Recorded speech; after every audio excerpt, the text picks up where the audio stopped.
Hi everyone, welcome to the deep learning workshop.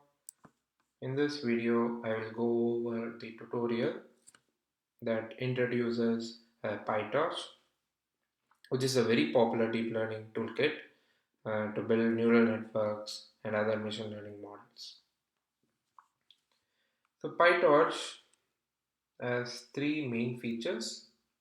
One, it provides n-dimensional tensor. You can create one dimension or two-dimensional tensor, three-dimensional tensor, or in generic n-dimensional tensor, right? And then again, tensor can be treated much like array or even NumPy array, uh, except for the fact that unlike NumPy array, tensors can actually run on GPUs, so they can execute quite faster than what NumPy can do in CPU. And the second feature is PyTorch already has a lot of off-the-shelf modules which can be used to build deep learning models quite conveniently. And then the third main feature with the PyTorch is its autograd capability that allows us to compute gradients for the training process quite easily. So it's automated. We don't really need to calculate the gradients manually. And these gradients are what is going to be used to update the weights of the neural network models, right? Yeah. And you can install PyTorch by going over this link. It's fairly straightforward. And once you have installed, you can import Torch, and Torch basically is the starting point to explore the various functionalities provided by PyTorch. So let's start with PyTorch tensor. So if you have already seen the NumPy tutorial, this part of the tutorial would be very similar in the sense that the functionalities um, with respect to tensor is quite similar to NumPy array.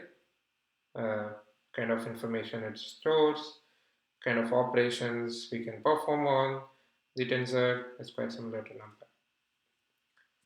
So tensor in general is an n-dimensional array, and it's very similar to NumPy except for the fact that Tensor can actually run on GPU. So GPU provides fast computation of several operations like multiplication, which we would soon realize that is a core uh, building block of most of the neural networks. So we can do both neural network training and neural network inference quite fast if we operate on tensors rather than NumPy. And tensors, apart from the common information regarding the values and then the shape of the uh, array, it also keeps track of other extra information, um, like whether the tensor would have any gradient or going forward, because tensors can be part of a big computational graph, which we would see soon. And in that case, we would know that other optional information which tensor can hold. So for now, we can look at how we can create tensors and perform some operations on tensors. So there are multiple ways to create a tensor. So we can call the ran function from torch to create a tensor of a specific shape, 5 cross 3, with values drawn from uniform distribution. You can create tensors which only contains values of zeros. You can even have your values in a Python list format, so list of lists. You can use that to initialize a new tensor. and you can call, you can create a new tensor which is having the same shape and same data type as another tensor x. You can call the random underscore like function for that. You can use the either the shape function or numpy shape, kind of function, or the size function to get to know the shape of a tensor. And you can create 3D tensor as well. It would be interesting for you to try test this piece of code, try accessing some elements in this tensor, and see what happens, right? Because if you try to access one element in the 3D tensor, so one element in the 3D tensor is uh, the topmost element in the if you access um, the uh, the second dimension in the 3D tensor, it's basically going to give you, in this case, it's a matrix, because 3D tensor can be interpreted as a set of matrices. If you access one element, you would end up getting a matrix or one of the matrices in the 3D tensor. And you can access for a specific um, row in a specific matrix in a 3D tensor. So you can specify two integers, or you can specify even a specific value. So this says that I'll go for the second matrix, and in that second matrix I'll go for the second row and second column, right? Yeah, you can access the data type of the tensor by using dtype. And the default data type, if it is not specified in PyTorch, used to be float. So it's always a good practice to specify the data type when you create a tensor. So in this case, I'm specifying the data type to be integer when I'm creating the tensor. So we can perform some operations on the tensor. Imagine we have x and y, and we can do addition in more than one way. You can directly use the plus operation, or you can use the add operation from torch. And if you can also use the add operation associated with the tensor itself. And if you do it with underscore, note that any operation which is followed by underscore is an in place operation. So whatever changes we are making is directly applied on y in this case. So that what goes here is actually y is added with x, and then the result is actually saved in y. And you can reshape the tensor. Let's say it's a tensor of size 5 cross 3. It's a two-dimensional tensor, and you want to convert it into a one flat tensor, one-dimensional tensor of 15 elements. All you can do is call the view function, and you will get 15 numbers in a one-dimensional array format. If you have two tensors, you can do matrix multiplication also using the mul function from Torch. And you can do various other operations, min, max, mean, so many other things we can perform. And you can also perform along a particular dimension. Let's say you want to specify mean along the column. So you would specify the dimension number here. So the mean actually happens along the column. So for each row, you get a mean. So the result is actually 1 cross 3 because there are 3 rows, right? Yeah. I can do the max operation also. Yeah. And you can go to this link to get to know the exhaustive list of functions supported by PyTorch. And you can always switch from working with tensor to numpy or the other way around. If you have a tensor and you want to convert that into numpy, all you need to do is call numpy function associated with the tensor, and the result is actually a numpy object. Or if you have a NumPy object and you want to create a tensor out of it, you can use the from_NumPy function in Torch to create a tensor. So B is a tensor in this case. Note that I told tensors can also work on GPU. They don't typically gets loaded in GPU by default. We might need to manually do it. So the function that we can use to ship GPU or ship tensor from CPU to GPU is a to function. So it works both ways. So you can specify device to be CUDA. So CUDA is the middleware between your PyTorch program and the GPU, right? So it's a middle software which is going to translate your Python instructions for GPU to understand, right? So it converts them into CUDA instructions which GPUs can understand. Yeah, and now once you do x.to device, x is shipped from CPU to GPU. So then you can perform operations in GPU, which I have already said that it's quite fast.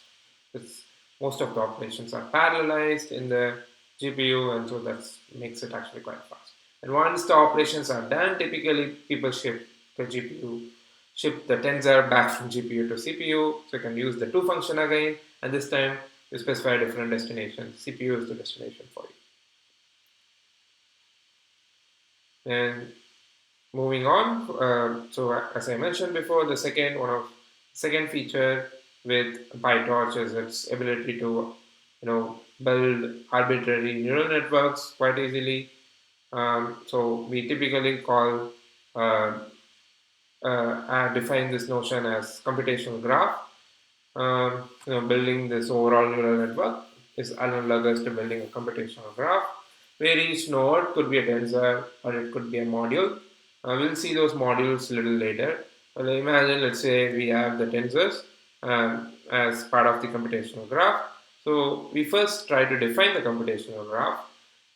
So let's say I have two tensors, A and B. Each is a one-dimensional tensor. And let's say the computational graph is just simple addition of these two tensors element-wise. So that's something I'm doing, C is equal to A plus B. And once the addition is done, and then the result, I want to do an element-wise sum basically. I want to just sum all the elements in the um, uh, output and then provide a single scalar. So that's what I'm going to do. I'm just going to call some function, and if I don't specify any index, all the elements in the array is getting summed, right? So to a single value. So if you notice, so I have earlier told that tensors can contain additional information apart from the shape to keep track of the computational graph. So one such value is the requires grad function, requires grad member, which says that whether this particular tensor would receive any gradients when we do backpropagation. For example, this could be the weights for your model. The weights are stored in a tensor format, and you expect to have gradients coming in so that you update these weights and then right. So you can set it to true or false depending on whether you are going to update these tensors. So I'm setting it to true, so I want updates to change these tensors. And that's one thing. So requires grad keeps track whether particular tensor needs update or not. And some tensors can also store whether the result is actually um, a result from the operation on two other tensors. In this case, C is actually a result of addition of A and B. So it has this function defined grad function, which is actually telling that it's an addition operation. So this is quite important for AutoGrad. That's something that we are going to see in a bit. It tracks that to make an update. And similarly, grad function would be there for the D tensor also. Here again, it's a sum, right? So this is our first computational graph, a very simple computational graph where A and B are tensors and C is the sum of element-wise sum of both the tensors, and D is actually sum of all the elements in that particular tensor. So it's going to give us a scalar. So once you have this computational graph, and your computational graph is typically denoted by the last node, or you can say if you treat this as a graph, or if you treat this as in some way as a tree, you would see D as the parent of the entire tree. So you would use D, and you can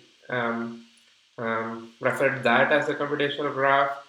And so that's the first part of building a computational graph, where we started with some tensors and we performed some operations and we saw some additional information that is associated with the tensor, um, which is requires grad to see if gradients are needed, and the other is gradient function to know if um, tensor is created as a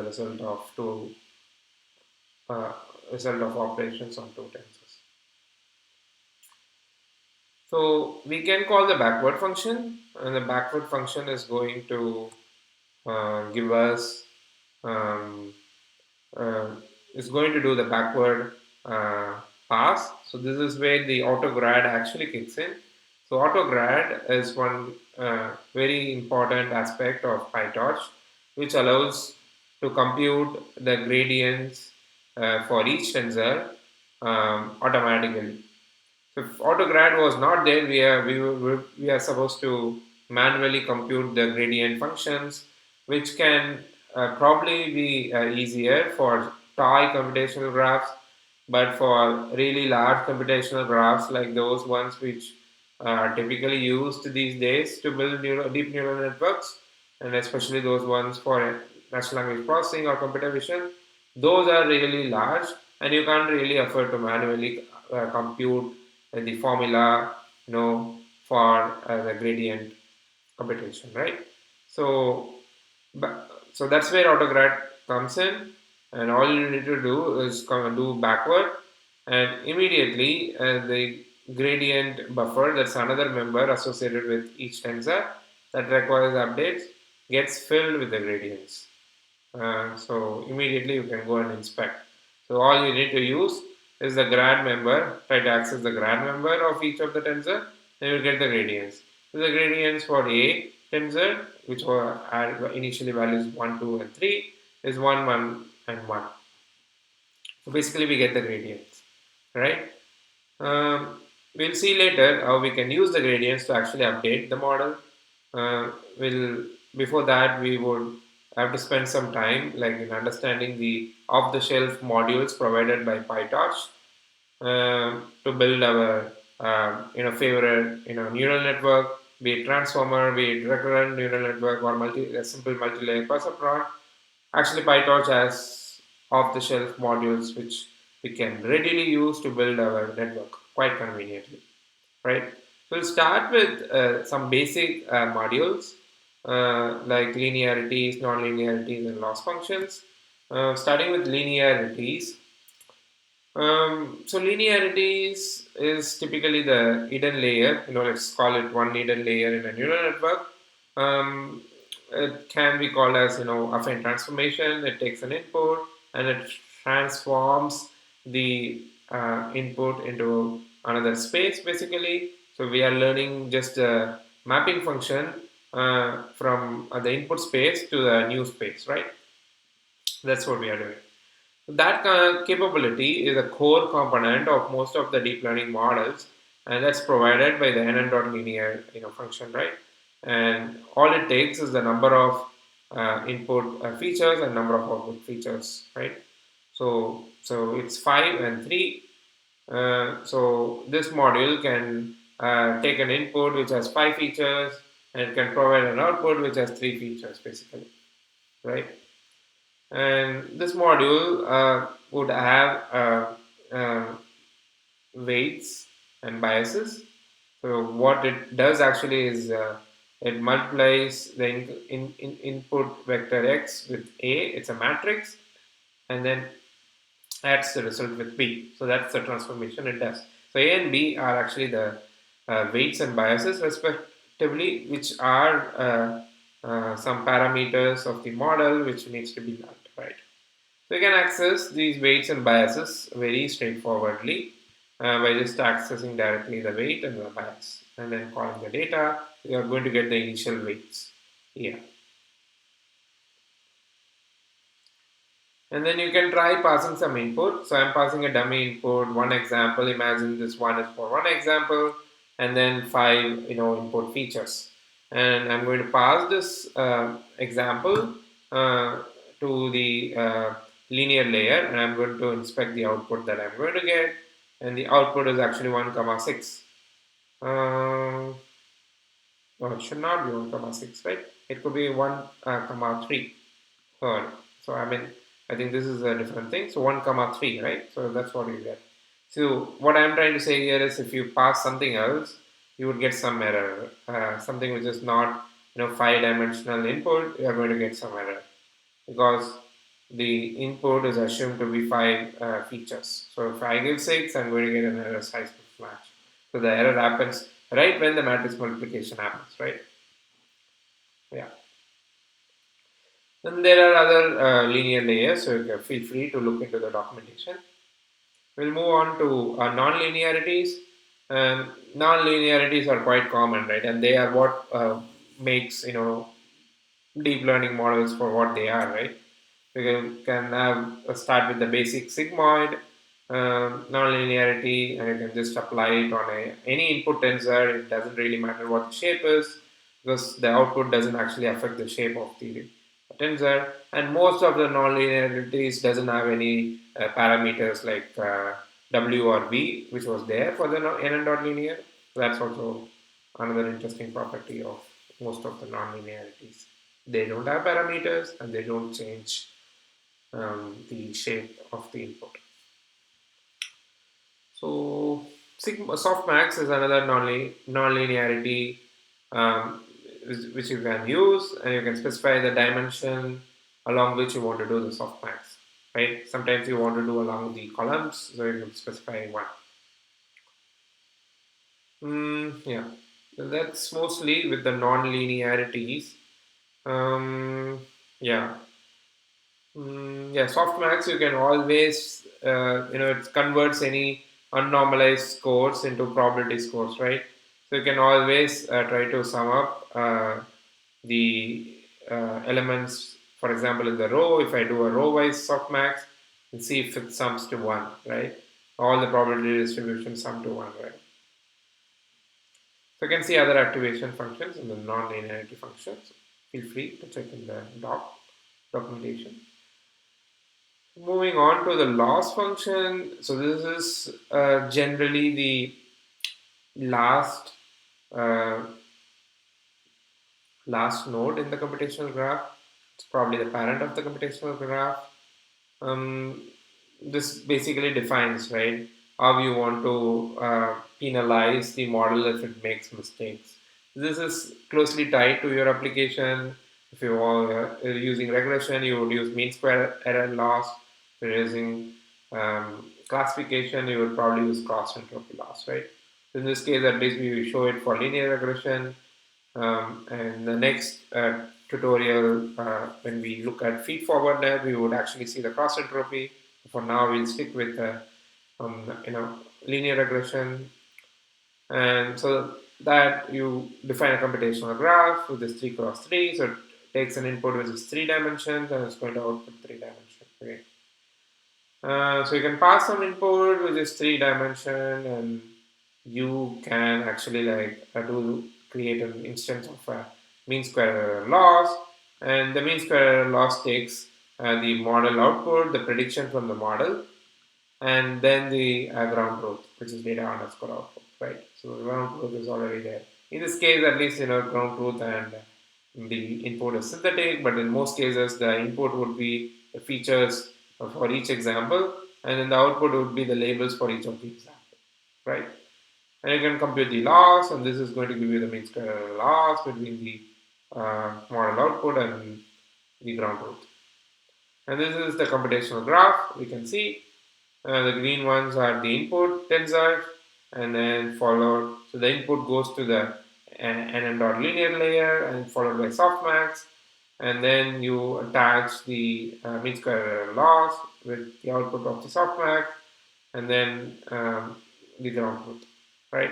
So that's basically the gist of loss function.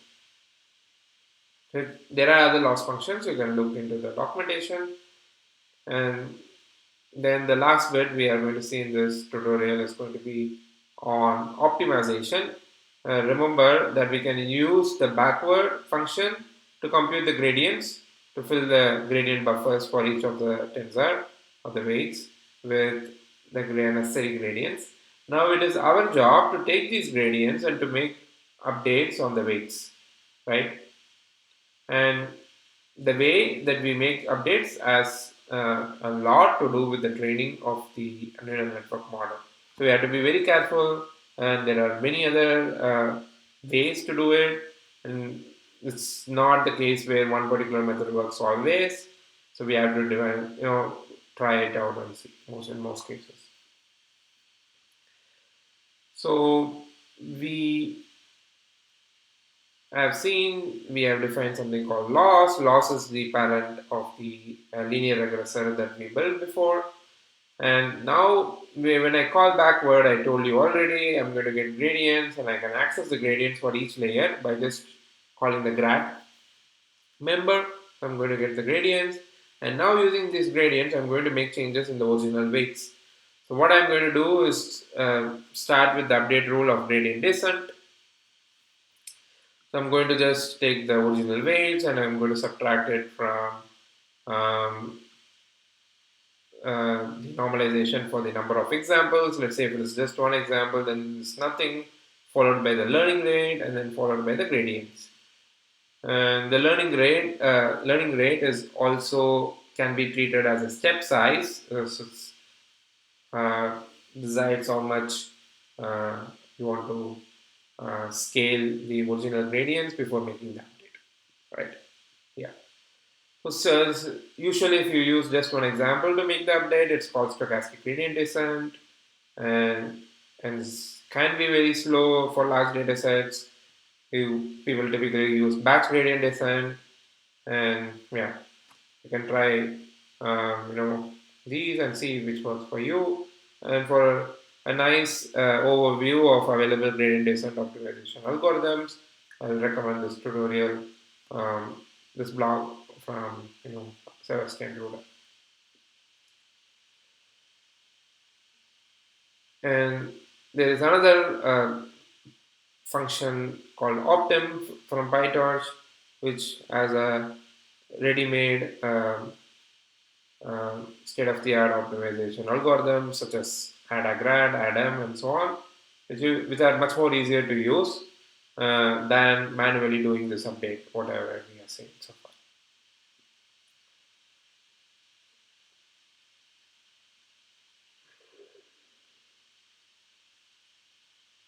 Yeah, I think we'll stop there. Yeah.